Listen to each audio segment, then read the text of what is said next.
আসসালামু আলাইকুম ফ্রেন্ডস, অ্যাডুজেট শিক্ষায় আপনাদেরকে স্বাগতম। আপনারা সবাই কেমন আছেন? আশা করি সবাই ভালো আছেন। বরাবরের মতো আপনাদের সাথে আছি আমি সাইফুল ইসলাম। চলে এসেছি নতুন একটি টিউটোরিয়াল নিয়ে।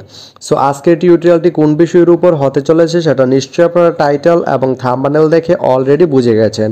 তো আমি কথা বাড়াবো না, চলে যাব মেইন টিউটোরিয়ালে। আর মেইন টিউটোরিয়ালে যাওয়ার আগে একটা কথা বলে নিতে চাই, আপনি যদি আমার চ্যানেলে নতুন হয়ে থাকেন তাহলে অবশ্যই আমার চ্যানেলটি সাবস্ক্রাইব করে নোটিফিকেশন বেলটি অন করে দিবেন।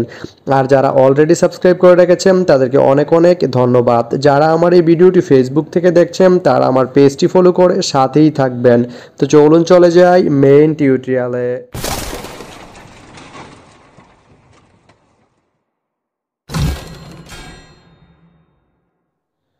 তো বন্ধুরা, আজকে আমরা জানবো আপনি নরসিংদী থেকে নাঙ্গলকোট যেতে কোন কোন ট্রেন রয়েছে, সেই ট্রেনগুলো ছাড়ার নতুন সময়সূচি, বন্ধের দিন এবং গিয়ে পৌঁছতে কতক্ষণ সময় লাগবে বিস্তারিত।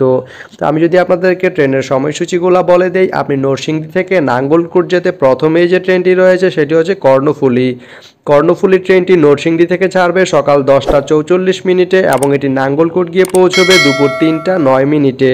এই ট্রেনটির কোনো অফ ডে নেই। এরপরে রয়েছে চট্টলা ট্রেনটি নরসিংদী থেকে ছাড়বে দুপুর 2টা 55 মিনিটে এবং এটি নাঙ্গলকোট গিয়ে পৌঁছবে সন্ধ্যা 6টা 1 মিনিটে। শুক্রবারের দিন এই ট্রেনটি বন্ধ থাকে। এরপরে রয়েছে মহানগর এক্সপ্রেস ট্রেনটি নরসিংদী থেকে ছাড়বে রাত 10টা 30 মিনিটে এবং এটি নাঙ্গলকোট গিয়ে পৌঁছবে রাত 1টা 26 মিনিটে। রবিবারের দিন এই ট্রেনটি বন্ধ থাকে।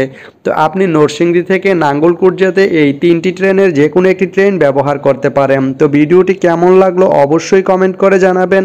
আর ভিডিওটি যদি ভালো লেগে থাকে বা আপনার কোনো উপকারে এসে থাকে তাহলে ভিডিওতে একটা লাইক করে দিবেন, কারণ আপনার একটা লাইক আমাকে অনেক ইন্সপায়ার করে নতুন নতুন আরও ভিডিও বানাতে। তো ধন্যবাদ সবাইকে ভিডিওটি এতক্ষণ ধৈর্য ধরে দেখার জন্য। ভালো থাকবেন, সুস্থ থাকবেন, অ্যাডুজেট শিক্ষার সঙ্গেই থাকবেন।